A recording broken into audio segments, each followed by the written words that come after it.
বলতেছিলাম 2 বোন বাইর হয়েছে, একজন আল্লাহর দেওয়া বিধানকে পালন করে, আর একটা বোন বাইর হয়েছে জিন প্যান্ট। কোন প্যান্ট? স্পটিং গেঞ্জি। নাউজুবিল্লাহ বললেন না? আজকে সভ্যতার, স্ট্যান্ডার্ডিটির, ভদ্রতার, নারীর অধিকারের নামে এক শ্রেণীর মানুষগুলি নারীকে পণ্য দ্রব্য বানাইয়া দিছে। দেখবেন আপনি হাট বাজারে যত জিনিস বিকে, অ্যাডভার্টাইজমেন্ট দেওয়ার জন্য কার ছবি? পুরুষের না নারী? নাউজুবিল্লাহ বললেন না? টেলিভিশনের পর্দায় জিনিসের অ্যাডভার্টাইজমেন্টের জন্য পুরুষ না নারী? এটা পণ্য দ্রব্য তারা বানাইয়া দিছে।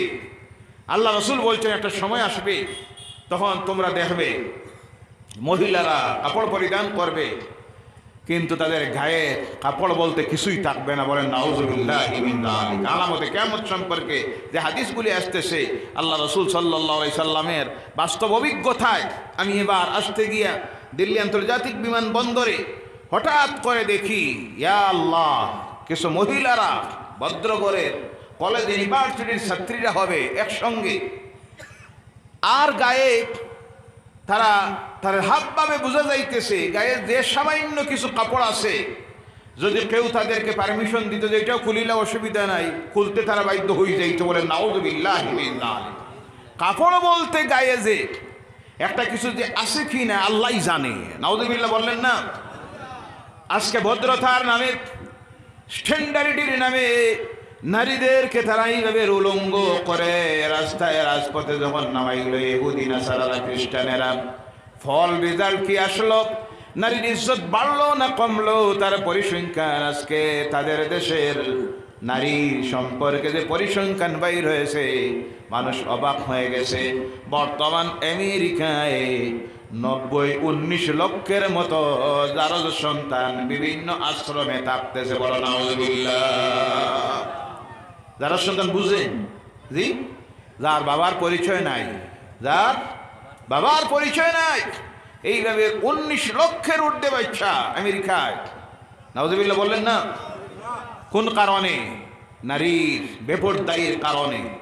আরো পরিসংখ্যান শুনলে অবাক হবেন। তাদের দেশের শতকরা কলেজ ইউনিভার্সিটির ছাত্রী যারা, শতকরা 40% কলেজ ইউনিভার্সিটির ছাত্রীরা বিবাহের আগে তাদের সতীত্ব হারাইয়া দেয়। বলেন নাউযুবিল্লাহি মিন যালিক। শুনে বলেন নাউযুবিল্লাহ। নারীর বেপরদাইয়ের কারণে স্বাধীনতার নামে নারীকে তারা ভোগ পণ্য বানাইয়ে দিছে। ইসলাম তা চায় না। বলতেছিলাম এক বোনের গায়ের মধ্যে আল্লাহ দেওয়া বিধান, আর আরেক বোনের গায়ের মধ্যে আধুনিকতার চোয়ার লিবাস। গাড়ির মধ্যে গিয়ে উঠছে, কোন জায়গায়? গাড়ির মধ্যে যেমনি গিয়ে উঠছে, গাড়িতে একটাও সিট নাই। কিন্তু কিছু সংখ্যক মানুষ এখনো আছে যাদের মধ্যে মানবতা আছে, ভদ্রতা আছে, দয়া মায়া আছে। যেমনি দেখলো বোরকা পরিহিতা একটা মেয়ে, সঙ্গে সঙ্গে একজন পুরুষ দাঁড়াইয়া গেছে, দাঁড়াইয়া বলে, বোন তুমি বসে যাও। সুবহানাল্লাহ। পিছন থেকে আরেকজন ডাক দে, মা তুমি বসে যাও। সুবহানাল্লাহ, সুবহানাল্লাহ। তারে মা বলে ডাক দিল, কোন কারণে? তার লিবাস। সুবহানাল্লাহ বললেন না? লিবাস তার সম্মান বাড়াইছে না কমাইছে? বোন বলে ডাক দিল, সম্মান বাড়ছে না কমছে? তার লিবাসের কারণে বসার সিট দিল। একই ঘরের আপন 2 বোন, আরেকটা যখন দাঁড়াই আছে পিছন দিক থেকে একটা আরেকটারে কয়, সিট দিস না, দাঁড়াইয়া থাকক, নামতে একবার ধাক্কা, উঠতে আর একবার। নাউযুবিল্লাহ বললেন না? কারণ জিন প্যান্ট। কোন প্যান্ট? স্বাধীনতার মজা টের পাও। নাউযুবিল্লাহ বললেন না? বাস্তবতার অভিজ্ঞতার কথা বলতেছি। এবার বলুন তো, তার এই লিবাস তার সম্মান বাড়াইছে না কমাইছে? এই লিবাস বেইজ্জতিতে নিছে নিয়ে না? এর জন্য ইসলাম নারীকে বলেছে পুরুষের লিবাস নয়, এই লিবাসে তোমার সম্মান বাড়ে না, তোমার সম্মান কমে। আমার বলার উদ্দেশ্য হলো, ভাইয়েরা আমার, আজকে অন্যান্য ধর্মাবলম্বী যারা, তারা দুনিয়ার তালের সঙ্গে তাল মিলাইয়ে চলতেছে। কারণ তাদের পরকাল বলতে কোনো চিন্তা নাই। তাদের চিন্তাধারা হলো দুনিয়ায় যা পারো করো, মৌজ মস্তি আয়েশ আরাম যা পারো তা করো। এই দুনিয়ার একদিন জীবন শেষ হয়ে যাবে, এই তো জীবন শেষ। কিন্তু তোমার আমার জীবনের এই চিন্তাধারা নয়, আমরা এই দুনিয়ায় এসেছি, এই দুনিয়ার জীবন শেষ করে আর এক জায়গায় যাওয়া লাগবে না। যে জায়গার নাম হলো কবরের জীবন। কোন জীবন? কবরের জীবনের পরেও শেষ নয়, আরেকটা জীবন বাকি রয়ে গেছে, পরকালের জীবন। যেই দিন আমরা সবকে হাজির হতে হবে কার সামনে? কার সামনে? আওয়াজ করে বলেন, কার সামনে? যেই দিন গিয়ে হাজির হতে হবে সেই দিনের নাম হলো কিয়ামতের দিন। যে জায়গায় যাইতে হবে হাসরের ময়দান। কোন ময়দান? فمن يعمل مثقال ذرة خيرا يره ومن يعمل مثقال ذرة شرا يره। সরিষার দানা পরিমাণ, ধুলি কোনা পরিমাণ একটা যদি ভালো কাজ করে থাকো, সেটাও সেই দিন তুমি দেখতে পাবে, তার বদলাও নেওয়া লাগবে না। আর খারাপ যদি দুলিখুনার সমান একটা খারাপ কাজ করে থাকো, সেটাও তোমাকে দেখানি হবে। সব তোমার সামনে যেদিন বার করে দেওয়া হবে, দেওয়ার পরে আল্লাহ যখন বলবেন কাফা বিনফসিকা আল-ইয়াওমা আলাইকা হাসিবা। আল্লাহু আকবার। এই হলো তোমার আমলনামা, তোমার কিতাব। তুমি পড়ো, যখন তুমি পড়বে আল্লাহ বলবেন বান্দারে এবার তোমার হিসাবের জন্য তোমার সাক্ষী যথেষ্ট, আর কারোর সাক্ষী লাগবে না। তুমি তোমার মুখ দিয়ে যা পড়ছো এর উপরে ফয়সালা হবে। অন্য জায়গায় আসতেছে, আল্লাহ বলবেন বলো তো, তুমি বলো তোমাকে বেহেশতে দেওয়া হবে না দুজখে, কোনটা পাওয়ার যোগ্য তুমি?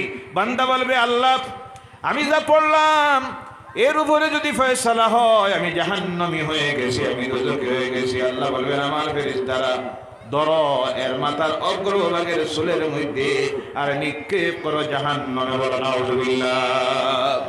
ভাইরা আমার, আর যারা বলবে আল্লাহ আমরা যা পড়লাম এর উপরে যদি ফয়সালা হয় তাহলে আমরা হয়ে যাবো জান্নাতি, এর উপরে যদি ফয়সালা হয় আল্লাহ বলবেন আমার ফেরেশতারা এদেরকে অভ্যর্থনা জানাও।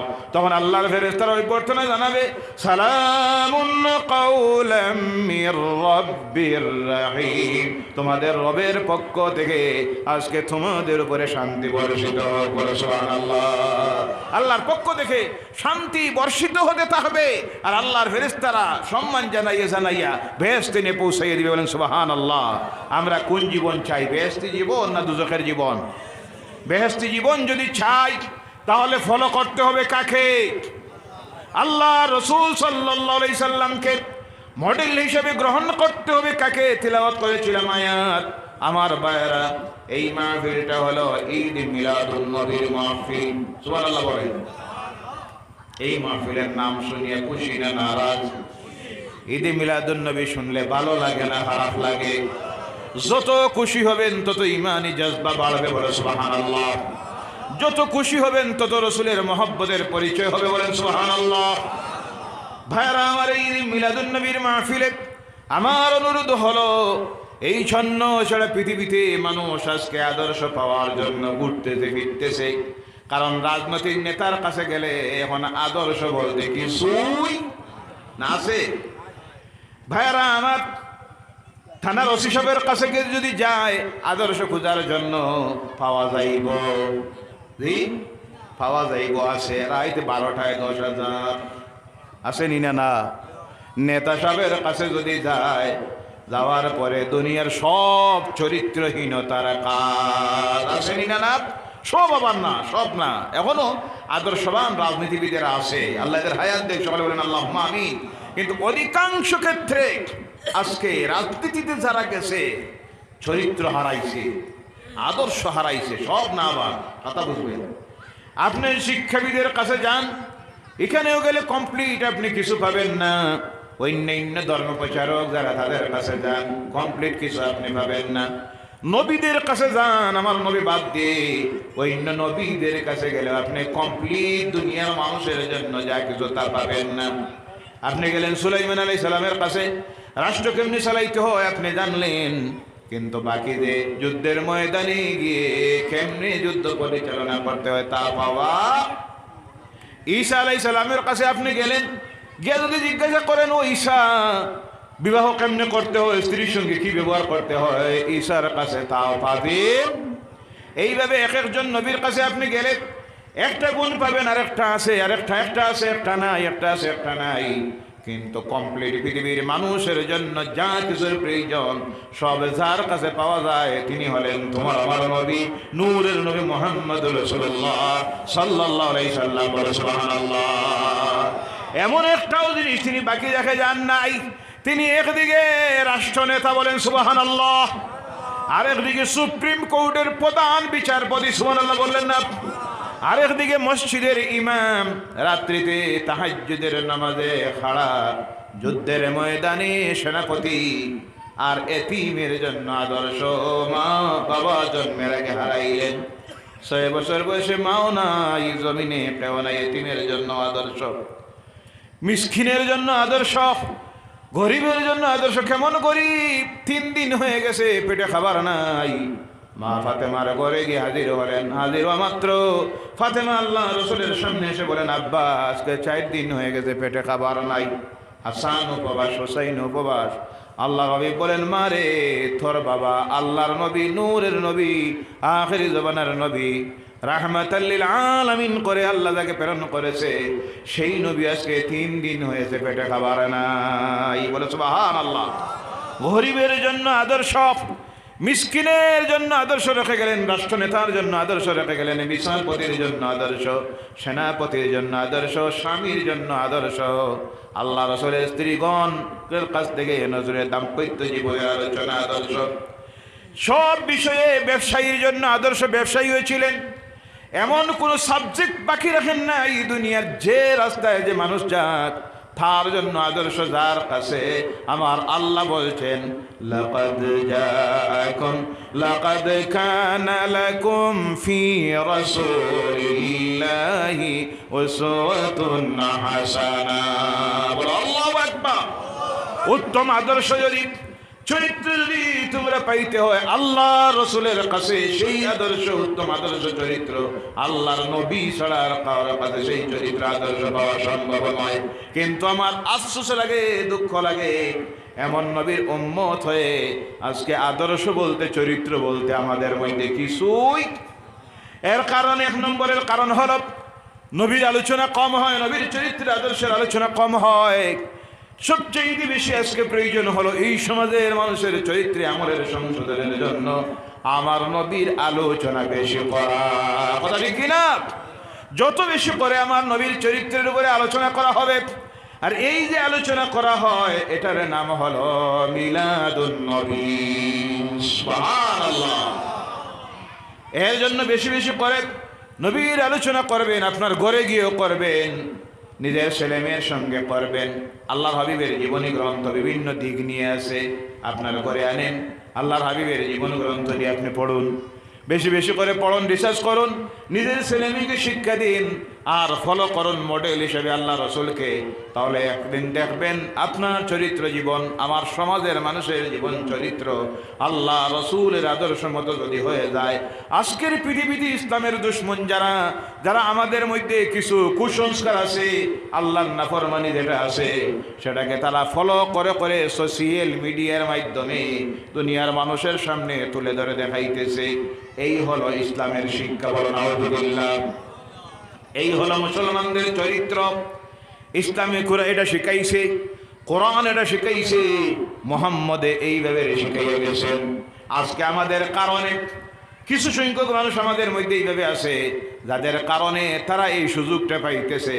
কিন্তু আমরা যদি ওয়াদা করে নিই আমাদের জীবন চলার পথে আদর্শ হিসেবে আল্লাহ রসুলকে আমরা মডেল হিসেবে গ্রহণ করে নিব, তাহলে একদিন আসবে তারা বাধ্য হয়ে দুনিয়ার সামনে তুলে ধরবে ইসলামের শিক্ষা কি, কোরআনের শিক্ষা কি, আমার নবীর আদর্শ কি।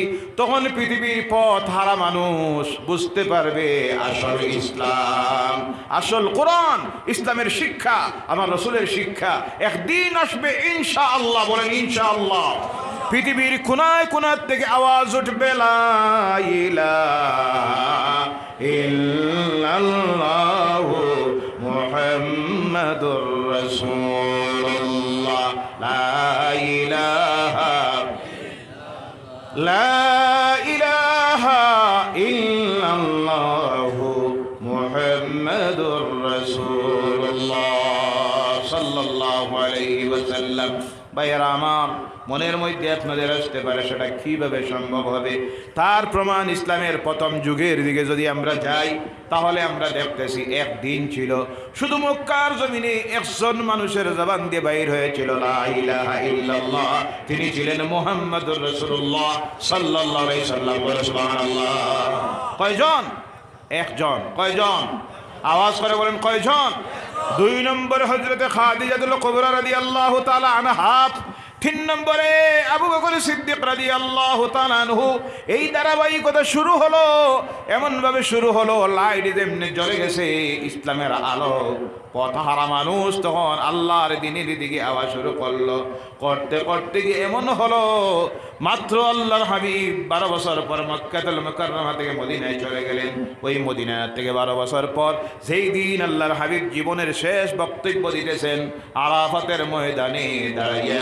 সেই দিন আল্লাহর হাবিবের সামনে বসে আছেন 1,24,000-এর ঊর্ধ্বে আল্লাহ রাসূলের সাহাবীরা। সুবহানাল্লাহ। আর রাসূল বলেন সুবহানাল্লাহ।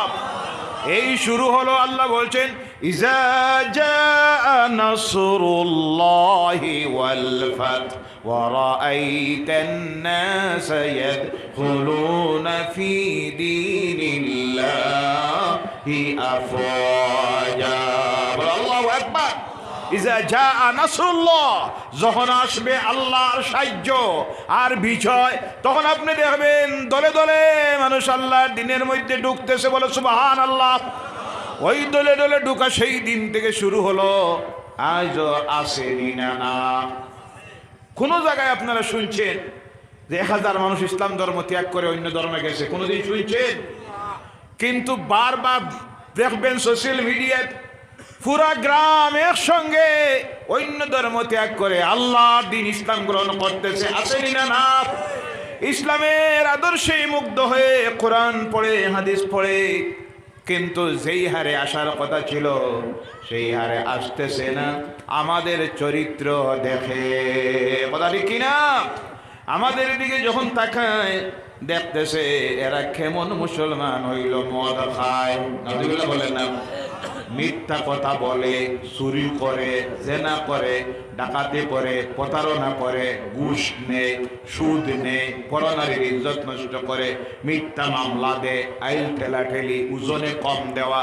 এই চরিত্রহীনতার কিছু কাজ আমাদের কিছু মানুষের মধ্যে আসার কারণে এটা দেখে তারা দলিল বানায়, আর বানাইয়া সেটাকে অজুহাত বানাইয়া ইসলামের দিকে আসতেছে না। এইটা যদি আমাদের সমাজ থেকে আমরা ঐক্যবদ্ধভাবে দূরীভূত করে দিতে পারি, ওই যে দলে দলে আসবে, আল্লাহ বলছেন সেই দলে দলে আওয়াজ দুনিয়ার কোনো শক্তি আটকাইতে পারবে না। ভাইরা আমার, আল্লাহর ওয়াস্তে অনুরোধ রাখি, যুবক ভাইয়েরা অনেক কষ্ট করে মাহফিল দিয়েছে, ঈদ মিলাদুন নবীর মাহফিল দিয়েছে, এবং সামনে যারা উপস্থিত হয়েছেন অধিকাংশ যুবকেরা, বলুন আলহামদুলিল্লাহ, জোরে বলেন আলহামদুলিল্লাহ। আজকে প্রতিটি জায়গায় যেখানে যায় মন সবচেয়ে বেশি খুশি হয়, কারণ মাহফিল যারা দিতেছে তারাও যুবকেরা, আর সামনে যারা বসে থাকে তারা 75% যুবকেরা। এটা এই জাতির জন্য একটা শুভ লক্ষণ। সুবহানাল্লাহ বললেন না? এক সময় মাহফিল দিত মুরব্বী শ্রেণীর মানুষেরা, আলিম ওলামারা, আর মাহফিলের সামনে গিয়ে বসে থাকতো 20-25 জন মুরব্বী শ্রেণীর মানুষ। আজকে আলহামদুলিল্লাহ পরিবর্তন শুরু হয়েছে, কথা ঠিক কিনা? সেই পরিবর্তন আসতেছে, আরো বেশি করে আসার প্রয়োজন আছে না? না। আমার সমাজে যারা আল্লাহর নাফরমানিতে নিমজ্জিত হয়ে গেছে, দোয়া রাখি আল্লাহ তাদেরকে হেদায়েত করুক। সকলে বলেন আল্লাহুম্মা আমিন। এরা যদি ইসলামের দিকে ফিরে আসে, তাহলে একদিন আসবে যেই দিন এই পৃথিবীর কোনায় কোনায় থেকে ইসলামের ঝান্ডা উঠবে। বলেন সুবহানাল্লাহ। সর্বশেষে একটা অনুরোধ রাখি আপনাদের কাছে, আমার নবী মুহাম্মদ রাসূলুল্লাহ সাল্লাল্লাহু আলাইহি সাল্লাম জীবনের শেষ সময় একেবারে শেষ মুহূর্ত, আল্লাহর হাবিব সাল্লাল্লাহু আলাইহি সাল্লাম মসজিদে নামাজে যাইতে পারলেন না। মা আয়েশাকে বললেন, আয়েশা তুমি যাও গিয়ে তোমার আব্বা আবু বকরকে বলো তিনি যেন ইমাম হয়ে নামাজ পরিচালনা করেন। হযরত আয়েশা সিদ্দিকা রাদিয়াল্লাহু তাআলা আনহা চিন্তায় পড়লেন, আবু বকর নরম দিলের মানুষ, তিনি নামাজের ইমামতিতে গিয়ে যখন দেখবেন আল্লাহ রাসূল অনুপস্থিত, তিনি কান্দা আরম্ভ করে দিবেন, নামাজ পরিচালনা করতে পারবেন না। তিনি বললেন, ইয়া রাসূলুল্লাহ সাল্লাল্লাহু আলাইহি সাল্লাম, হযরত ওমর রাদিয়াল্লাহু তাআলা আনহুকে বলে দিলে তো ভালো হয়। আল্লাহ